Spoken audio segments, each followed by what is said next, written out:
I told you I was going to do that. Right, guys, thanks ever so much for turning up. But to everybody else for having taken the time to attend this webinar for the next 30 minutes or so, good afternoon. I'm Detective Inspector Ross Brown, and I'm Head of Cyber and Innovation for the Southwest Cyber Resilience Centre.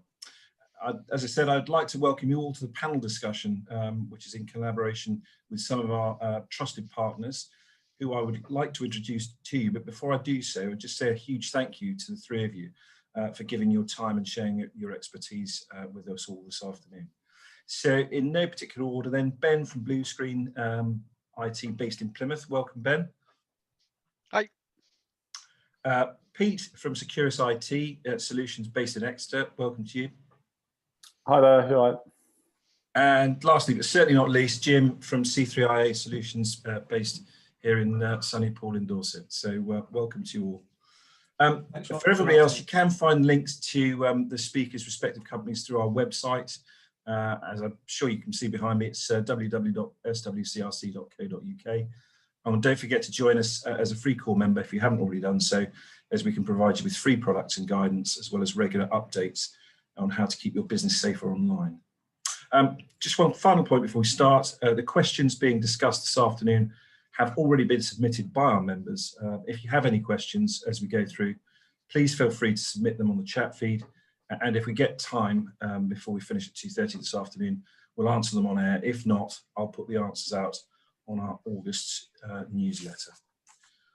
Right, game show host voice on now. Without further ado, Pete, if we can go to you first, can I ask you, what are the most frequent cyber incidents that you've had to respond to, and could they have been prevented? Yeah, okay, so yeah, hello everyone. Yeah, so that's a good question, and I think really for us, being on the coalface, if you like, we've seen a lot of these cyber incidents, as you put them, out there. I think for us, it's ransomware is the key thing. We've seen a lot of ransomware attacks, and that takes a form of malicious software being installed on users' computers and machines, generally via malicious links, so accidentally clicking on a link that opens you up to the installation of potential malware. We see a lot of credit card breaches as well with users' websites and e-commerce platforms, etc. I think for us, could they have been prevented? Well, obviously we're all about putting systems and things in place to actually prevent these things happening. And I think without thinking too technical, I think we need to all take a step back and look at some of the basics and look at some of the staff awareness training, for example, will be the key thing. You know, the people are the human factor is key in all of this. User access control as well, that would be another key element in terms of giving your staff least privileges to do the work they need to do, and keeping the sort of that level of privilege within the function of the business. So, you know, the bad guys that just want to get in straight in at administration level and start manipulating systems. So keeping that access levels down to a standard user level will be really key. But yeah, to answer the particular question, yeah, ransomware is really high up there. Okay, thanks, Pete. Ben, if we can turn to you, please. Can I ask you what processes, stroke security, would you have to have in place to get cyber insurance and for it to pay out if there was an attack? Yeah, great question. I think something very prevalent with everything that's going on now is, you know, as Pete just mentioned, ransomware is a huge risk at the moment. So more and more organizations are looking towards cyber insurance to mitigate and to reduce some of that risk. And I think one of the things before we talk about what you need is to remember that just because cyber insurance is there, you still own that risk. You can't transfer all of that risk to someone else. You know, the financial piece we can, but the actual risk still belongs to us as an organization. So I think it's something to be certainly mindful of. With regards to cyber insurance, you know, every insurance company's got different types of policies now. However, we're seeing more and more are basically saying that you have to do certain things now. There's certain stuff that you've got to do as an organization before, you know, your cyber insurance is going to pay out. So things like data backup policies, you need to make sure you have some kind of data backup. If you're doing a lot of financial approvals, so maybe you're doing within the email side where you're getting the financial team to sign certain amounts of funds off. We've all seen that now within this kind of business email compromise. You need to have a policy in place, so ensuring that you've got a duplicate sign off, or you're getting external authorization from someone else within the team before you transfer funds to someone else. So there's a big piece around organizations having that now. Obviously, antivirus is a huge one, and you got to make sure it's updated. And I know a couple of the questions we'll talk about is about updating and patching and pieces like that. But lots of us have got antivirus, but we don't know if it's been updated, if it's still valid. And that's really important as the threats change and shift, and certainly from a ransomware perspective. And we've got to talk about ransomware cover now, because you will need to look at the small print in a lot of your insurance policies. There's a big report put out, certainly from Hiscox, that some insurance policies are now removing the ransomware cover out because, as Pete's mentioned, it's so prevalent. It's such a big thing, and organizations aren't doing anything. They're just transferring all that risk to the insurance company. So ensuring you still got ransomware cover, I think, is a big key one to look at. And hey, we're going to talk about Cyber Essentials probably on this webinar, and what a great way to talk about Cyber Essentials is when you're looking at cyber insurance. One of the great things that comes with Cyber Essentials is you get free insurance included in your policy up to certain limitations. So if you haven't got in cyber insurance, make sure those things are covered. If you don't and you're looking, obviously make sure, or if you're trying to get Cyber Essentials, just be aware that cyber insurance policies are covered and included within that application as well. Brilliant, thanks Ben. Good advice, and nice transition to Cyber Essentials as well. Jim, if I can come to you, please, next. A question here, the question is, doesn't understand the difference between patches and updates. How would you help them to sort of distinguish between the two? Yeah, it leads on nicely from what Ben was just saying, really. And what I'd say, first of all, is this is one of the most challenging areas across public and private sectors to get this right. It's really difficult, but actually it's the one thing that makes the most difference. And if you look at a lot of attacks and how things are compromised, most of the time, but not all, but most of the time, it's because they weren't running the latest software or they haven't got a security patch applied. So let's use the analogy of a car in terms of an update. So on my car, I want new tyres to make it go better or run faster. So that's an update to the car. If I want to fix a dent and paint a corner of the car, I apply a little patch of paintwork. So in IT terms, think Microsoft Windows, an update is moving from Windows 7 to Windows 10, the current latest version. And within those versions, there's individual releases as well. So you get Windows 10.1 and so on and so on. A patch, as I've said, thinking of the car, fixes a scratch or a dent. So some of the software that's released, unfortunately, isn't written properly, it has bugs in it, and those things need to be fixed. And so vendors and suppliers will give you a patch to fix something that's usually wrong or defect with the product. Wouldn't it be great if they released all software 100% working, and life would be, absolutely easy. Now, in terms of what you need to do as users, really just set your computer systems and your antivirus to auto update where you can. That is the simplest thing to do. Microsoft Windows will take care of itself. Don't defer the updates because you're busy. Allow them to run. Across an enterprise or a bigger business, it's a little bit more challenging, but the fundamentals are the same. If you've got specialist products, specialist hardware and software, you do need to plan and schedule those in, usually out of hours. But again, the fundamentals are the same. Update the system, keep it up to date. Most cloud-based services today will take care of that for you as part of that cloud service. And the last point, and Ben touched on it, if you're using third-party suppliers, check the small print in your commercial agreements in terms of what they do for you in terms of updating and patching the software and the services that they're providing. Thanks. Thanks, Jim. No, that was great. Thank you very much indeed. Pete, if we can come back to you, please. What are the basics we can do as a small business owner to help make our businesses more cyber secure? Yeah, so Jim's already touched on and Ben as well around Cyber Essentials. So that's a really good starting point. It covers 5 controls and the basic controls really that can protect you from a good 80% of the actual threats out there, the internet-borne threats out there. But key to us really, and key to any small business or any business in fact, is and I keep going on. It sounds like a record playing, but it is really around staff awareness training. If your staff don't know what a malicious email looks like, or if they're reacting to emails from your suppliers with bank account details to be changed, etc., those sort of things, you've got to be, give them awareness of what some of the scams could look like, and it's some really relevant security awareness training for the people on the ground. Really, just keep them informed of the latest threats. Certainly to the market that you're operating in as well. There's some specific, there's education market. There's all sorts of different verticals that have different types of threats, and they're common throughout. So it's understanding what the risk is to your environment, whether you're a manufacturer, whether you're a supplier, whatever. It's key to understand that. And then also user access as well. Just keeping the permissions to the least privileged to actually function as a role. And we see it quite often where people move within the organization, so they might have been helping out with payroll, so they had access to financial information and accounts, etc. They move into potentially an operational role, but those permissions have carried on with them, so that all of a sudden, 2-3 years into a business, they've got access to a lot of privileged information which they don't necessarily need to do their job. So that would be another key thing.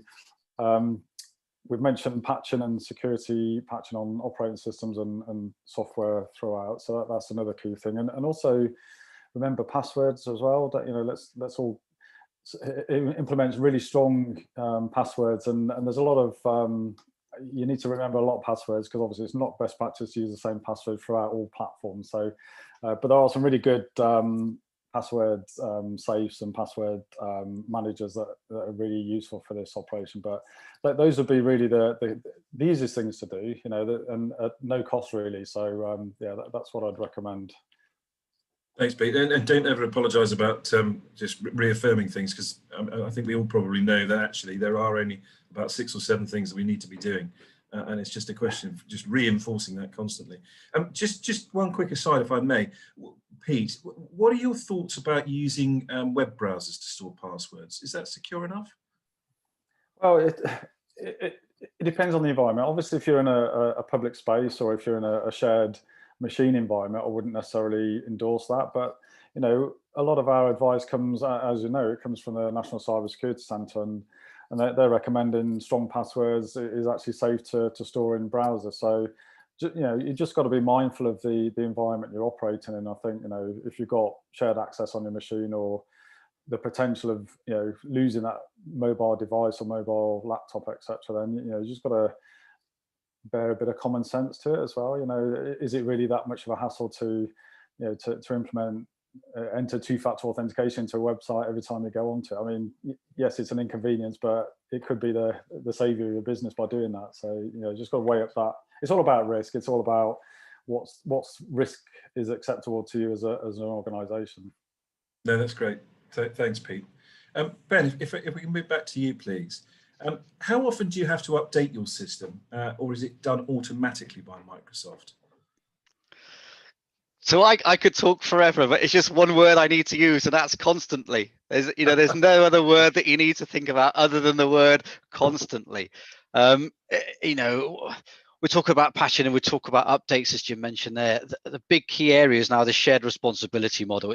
As more organizations have taken their business estates off premise, so that kind of within your own area, and you've moved it into that cloud environment, whether that be Microsoft Azure or Google's cloud or Amazon's AWS, be very mindful. And it goes back to that third-party supplier agreements to ensure that you're doing your updates and patching and they're constantly being done, or the provider is doing it. Because you don't want to be in this terrible situation where you have this assumption that they're doing it and they're assuming that you're doing it, and before you know it, all your data is available to kind of every man and his dog within the world.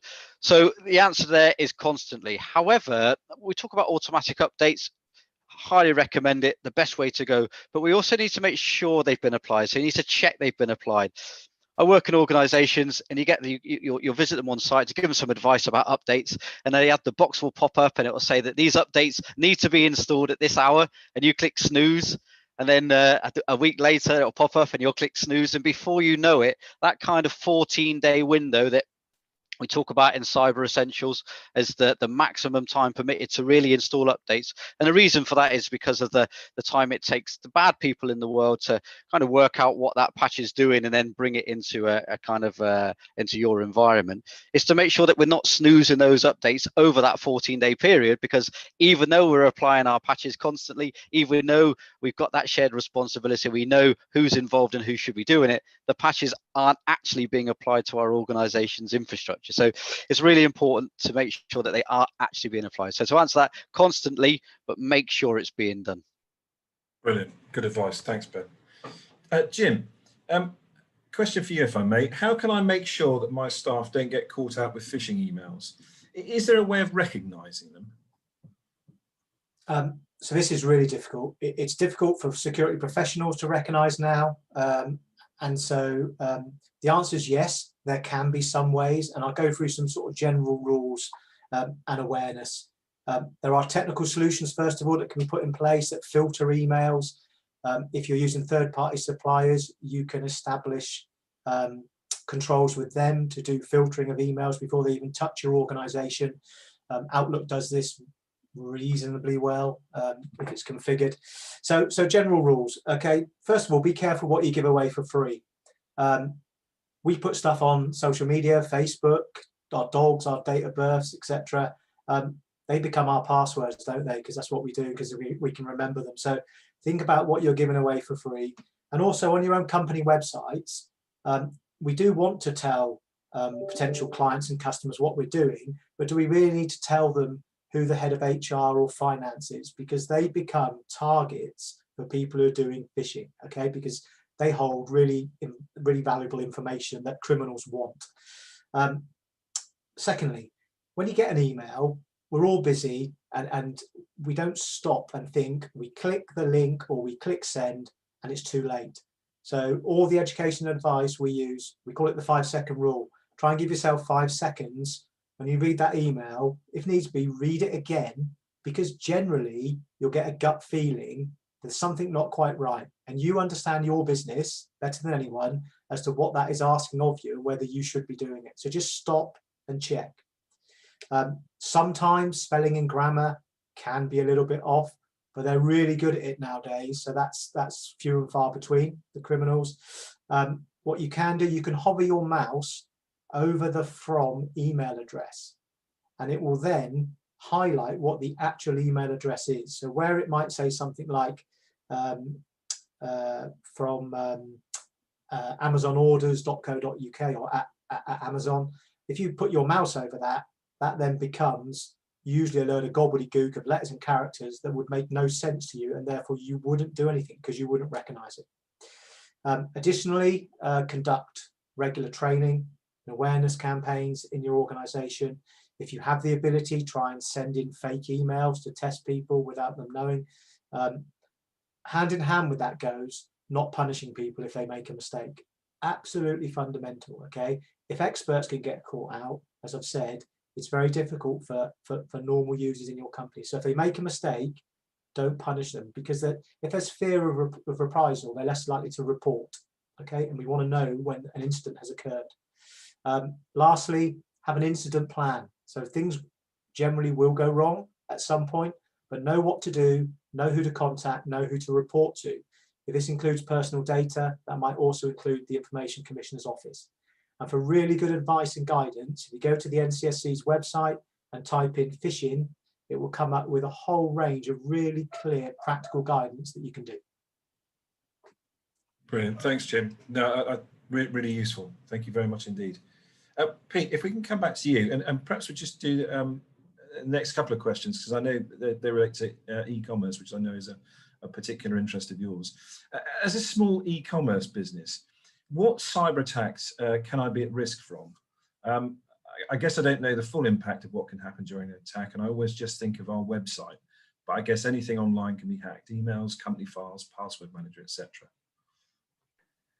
Yeah, sure. And I think, yeah, more generally, everything online has a footprint that can be attacked. And I think for us, seeing a lot of e-commerce, or having a lot of e-commerce clients, and we had, I think 2019, 2020, we had double figures of e-commerce sites that were breached. And essentially what they're after generally with an e-commerce site is obviously card data. So that can be resold on the dark web and generate income, but also it generates a source of income for the threat actors in terms of using those card details maliciously elsewhere. So it's a good source of income for these guys, and also a big cause of distress for the actual e-commerce site owners. And we've seen small businesses go out of business basically based on the fines that come down from the card ban. So it is a serious problem. It's also linked to the fact that almost what Ben was saying about the left hand doesn't know what the right hand's doing. A lot of small businesses especially go into, they don't have the funds and resource to actually develop their own e-commerce platform, and it can be quite costly to do that. So they'll use a third party, which is a trusted party. You don't really know a lot about them, but they claim that they're good at e-commerce and they can provide all this platform for you. And I think key to me in that area is just doing your due diligence and making sure that you look for some accreditation from them. You make sure that they're talking the talk, and you get a bit more information about who's actually ultimately hosting your website. Payment facilitators and payment processors, that they normally bolt into your platform. So you'd normally have a management page where you can integrate any sort of payment platform, whether that's SagePay, Stripe, whatever.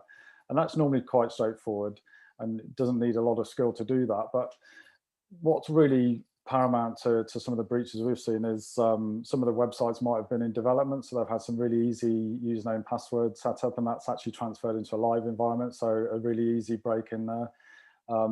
Access controls aren't in place, so you've got a marketing team with full admin access, putting all these different plugins. The typical one we saw year before last was a plugin that's going to tell marketing how many hits they're getting on the site.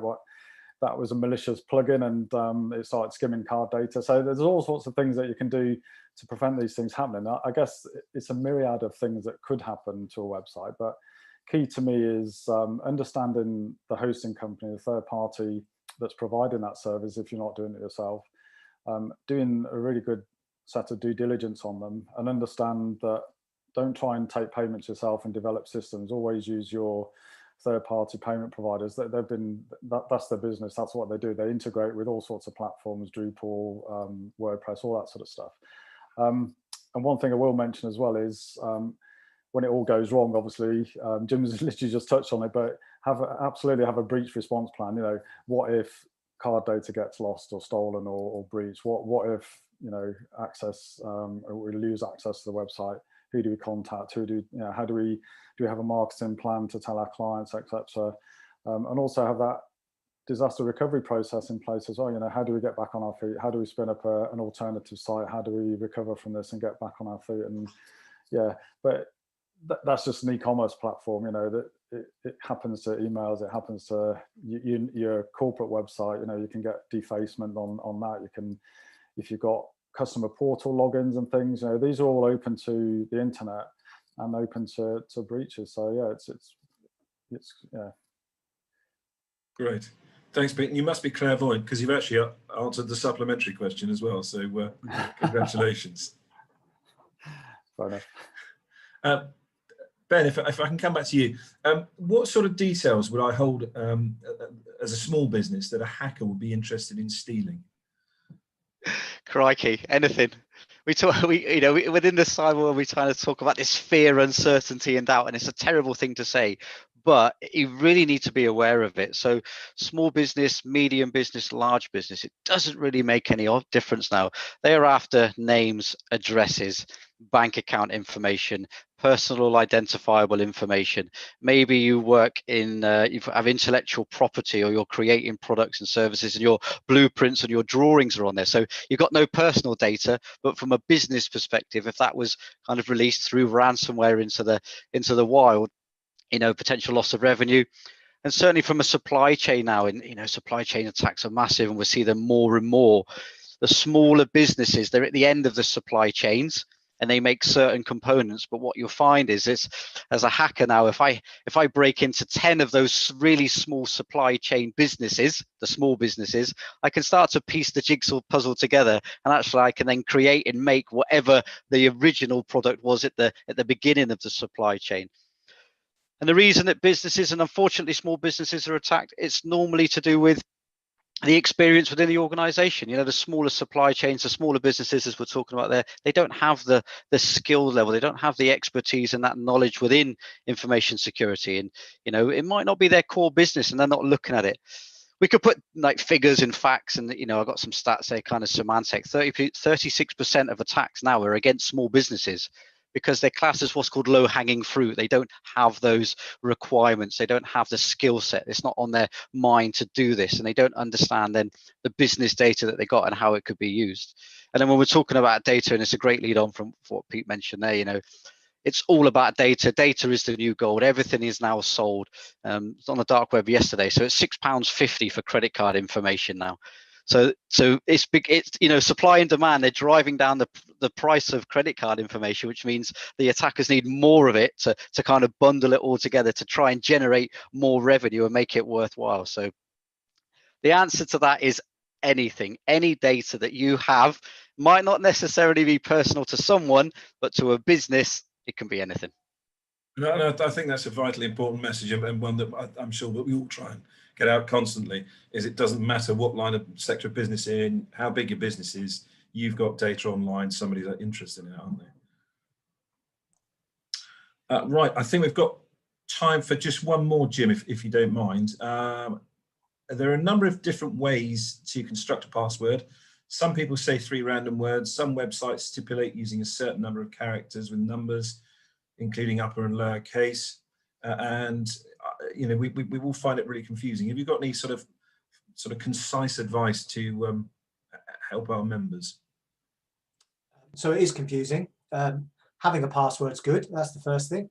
And then we really want to try and make it difficult for an attacker to understand or crack. So I worked out the other day, I have about 30 accounts in work alone. That's not my private life. So what chance do we have of trying to remember all those passwords and credentials? It's impossible. So you need a strategy. You need to come up with a way of being able to access the passwords. One of the questions was about web browsers, and web browsers can store passwords, and we've touched on that a little bit, and that's good, and it's recommended if you're the sole user of that account or that device. But what can we do? So firstly, if you have access to a password manager, recommendation is to use it. I can quote loads, LastPass, and so on and so on. Okay, there's free ones, there's paid for ones. LastPass is reasonably good as a free password manager. It's about £3 a month if you want to pay for it, or thereabouts. And that stores all your passwords in a single place. You can get it to give you strong or complex passwords, and then you only need to remember one. So that's the first thing. If you have the ability, use a password manager.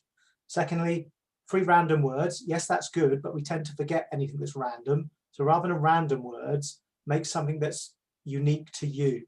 I personally use an album or a favorite song, all right? But something that's at least 9 characters long. And that passphrase, you never tell anyone, you keep it in your head, you don't write it down. And then what I do, I stick a capital letter at the beginning, and I stick some random numbers and complex characters, question marks and exclamation marks at the end. And it's that bit at the end that I write down somewhere. And that doesn't matter, because if that goes in my phone in a secure folder, or someone gets my phone, or they get my book with it written down, they haven't got that passphrase, because that's in my head. So nothing's compromised. I then try and change that passphrase every year, or in the event of anything being compromised wider across IT systems. A couple of final points. Don't forget privileged account users and administrators. Absolutely key to protecting your systems, because attackers will always go after them first, because they hold keys to the kingdom.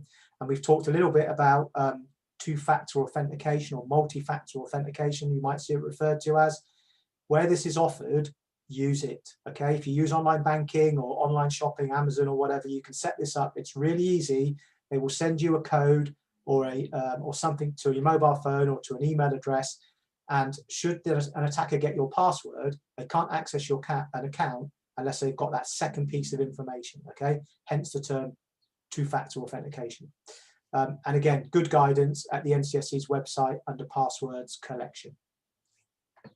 Fantastic. Thanks, Jim. Absolutely brilliant. And I think we're smack on for time as well.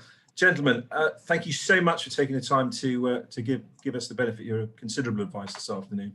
I'm really, really grateful. I hope you enjoyed it, and I hope the audience enjoyed it.